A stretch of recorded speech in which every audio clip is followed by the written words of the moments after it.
जब जीत या हार मायने नहीं रखते, उससे भी बड़ा हो जाता है सही और गलत का सवाल। क्या सही है और क्या गलत है? ऐसे समय में हमें यह तय करना होता है कि हम मुश्किल रास्ता चुनेंगे या आसान रास्ता। आज मैं भी एक ऐसे मोड़ पे खड़ा हूं। आप सब जानते हैं कि मुझे एक झूठे केस में फंसाया गया, मुझे जेल भेज दिया गया, एक चुनी हुई सरकार को गलत तरीके से गिरा दिया गया, हमें कई महीने जेल में रखा, पर आखिरकार सच की जीत हुई। 27 फरवरी को अदालत ने मुझे पूरी तरह निर्दोष घोषित कर दिया। कोर्ट ने कहा केजरीवाल निर्दोष है, केजरीवाल ने कोई भ्रष्टाचार नहीं किया। कोर्ट ने सीबीआई की जांच पे ही सवाल खड़े कर दिए और जांच अधिकारी के खिलाफ एक्शन लेने के आदेश दे दिए। लेकिन सच का रास्ता आसान नहीं होता। सीबीआई ने तुरंत इस फैसले को हाईकोर्ट में चुनौती दी और यह केस जस्टिस स्वर्णकांता शर्मा जी के सामने लगा। तब मेरे मन में एक बहुत बड़ा सवाल उठा, क्या इनके सामने मुझे न्याय मिलेगा? मेरे मन में यह प्रश्न क्यों आया? इसके कई कारण हैं, पर 2 कारण मुख्य हैं। पहला कारण यह कि आरएसएस की जिस विचारधारा वाली सरकार ने झूठे आरोप लगा के मुझे जेल डाला, जज साहिबा ने स्वयं माना है कि उस विचारधारा से जुड़े संगठन अखिल भारतीय अधिवक्ता परिषद के मंचों पे वे कई बार जाती रही हैं। मैं और आम आदमी पार्टी उस विचारधारा के घोर विरोधी हैं। ऐसे में क्या उनके सामने मुझे न्याय मिल सकता है? दूसरा कारण कॉन्फ्लिक्ट ऑफ इंटरेस्ट।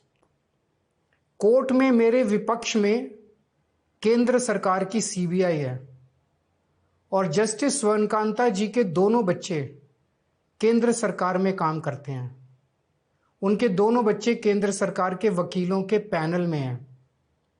हमारे सामने कोर्ट में दूसरी ओर से वकील हैं सॉलिसिटर जनरल श्री तुषार मेहता जी। तुषार मेहता जी दोनों बच्चों को केस देते हैं। उन्हें कितने केस मिलेंगे, कौन से केस मिलेंगे, ये तुषार मेहता जी तय करते हैं। भारत सरकार के पैनल में लगभग 700 के करीब वकील हैं, लेकिन जस्टिस स्वर्णकांता जी के बेटे सबसे ज्यादा केस पाने वाले वकीलों में से एक हैं। उनके बेटे को 2023 से 2025 के बीच लगभग 5,904 केस डॉकेट मिले। इससे उनके बेटे को करोड़ों रुपए की फीस मिली। आज की तारीख में उन बच्चों का भविष्य और कमाई दोनों काफी हद तक तुषार मेहता जी पर निर्भर है। तो किसी के भी मन में यह चिंता स्वाभाविक है कि अगर जज कमाई और उनका भविष्य सामने खड़ा वकील तय कर रहा है, तो क्या जज साहिबा उस वकील के खिलाफ फैसला कर पाएंगी? मैं ये स्पष्ट करना चाहता हूं कि मुझे जुडिशरी पे पूरा भरोसा है। मैं जुडिशरी का बहुत सम्मान करता हूं। जब मेरे खिलाफ गलत साजिश हुई तो हमारे देश की जुडिशरी ने ही मुझे न्याय दिया था। जब मुझे झूठे केस में गिरफ्तार किया गया तो इसी जुडिशरी ने मुझे बेल दी थी। इसी जुडिशरी ने मुझे उसी झूठे केस में दोष मुक्त करार किया है। पिछले 75 वर्षों में जब जब देश पे आंच आई, हमारे देश की जुडिशरी ने देश को बचाया और नागरिकों के हितों की रक्षा की है। मैं जस्टिस स्वर्णकांता जी का भी बहुत सम्मान करता हूं।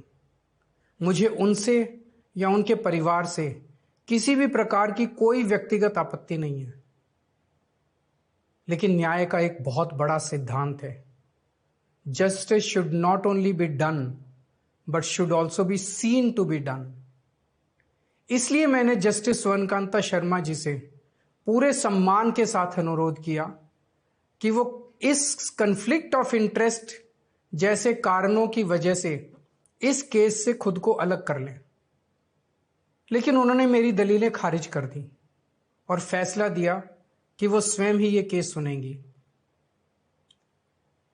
आज मेरे सामने सबसे आसान रास्ता है कि मैं उनका आदेश मान लूं और एक बड़ा वकील खड़ा करके उनके सामने अपना केस लड़ूं। पर यह मुद्दा अब सिर्फ मेरे केस का नहीं है, बल्कि आम लोगों के न्याय प्रणाली पर भरोसे का है। ऐसी दुविधा के मौके पे बापू ने हमें सत्याग्रह का रास्ता दिखाया।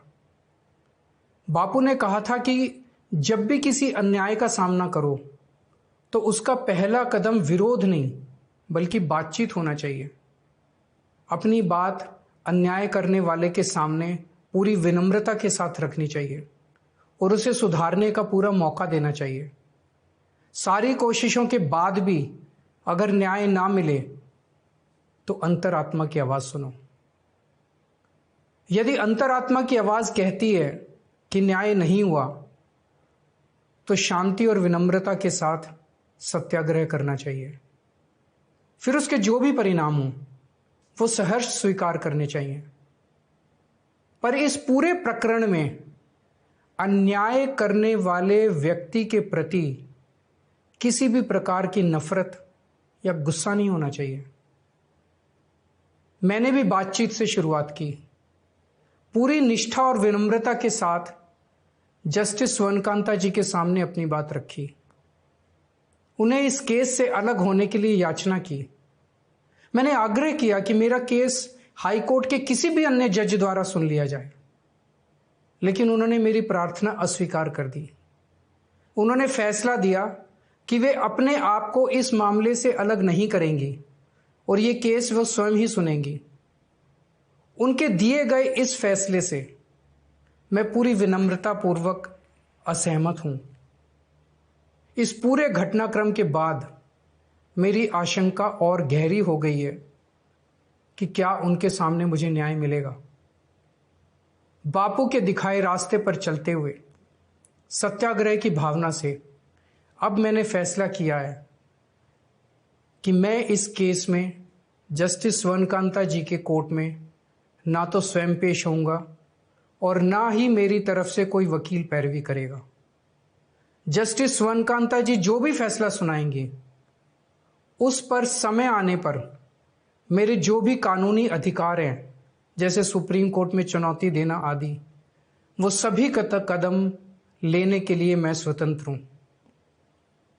ये बात आज मैंने एक पत्र लिखकर जस्टिस स्वर्णकांता जी को भी सूचित कर दिया है। मेरा जस्टिस स्वर्णकांता जी से किसी प्रकार का व्यक्तिगत विरोध नहीं है।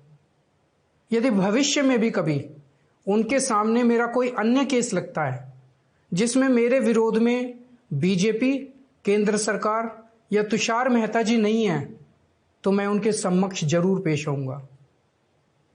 आप पूछ सकते हैं कि यदि मैं जस्टिस स्वर्णकांता जी के रिक्यूजल ऑर्डर से असहमत हूं तो उसके खिलाफ सुप्रीम कोर्ट क्यों नहीं जा रहा? उसकी तैयारी कर रहा हूं। यह पूरा मामला बहुत नाजुक और संवेदनशील है। कानून को ध्यान में रखते हुए, जुडिशरी के सम्मान को ध्यान में रखते हुए और लोगों के न्याय व्यवस्था पर भरोसे को ध्यान में रखते हुए एक एक कदम उठाना है।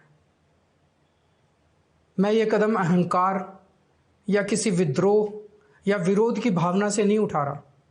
इस कदम के जरिए मेरा मकसद देश की कानून प्रणाली को चुनौती देना भी नहीं है और ना ही मेरा मकसद न्याय व्यवस्था का अपमान करना है। इसी केस में मैंने हर स्टेज पे, हर अदालत में अपना पूरा सहयोग दिया है। मैं न्यायपालिका का बहुत सम्मान करता हूं। इसी न्यायपालिका की वजह से आज मैं आजाद घूम रहा हूं।